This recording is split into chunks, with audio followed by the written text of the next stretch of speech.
In the world of JavaScript programming, developers have two main ways to define functions: regular functions and arrow functions.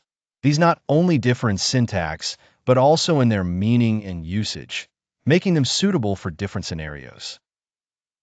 Let's start with the regular function approach. It's written like this.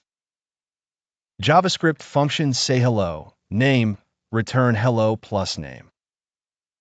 This method is straightforward and is particularly useful when you need to use the this keyword within your code.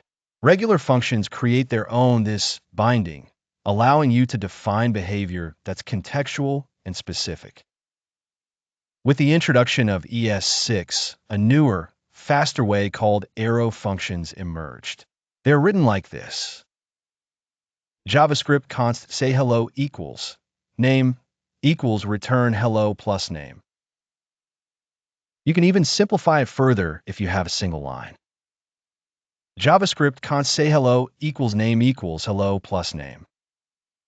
The primary difference lies in their brevity and clarity in writing, making the code cleaner.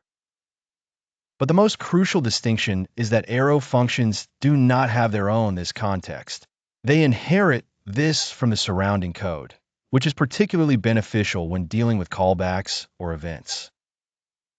In summary, if you need a traditional function that interacts with this or requires a definition ahead of invocation, opt for a regular function.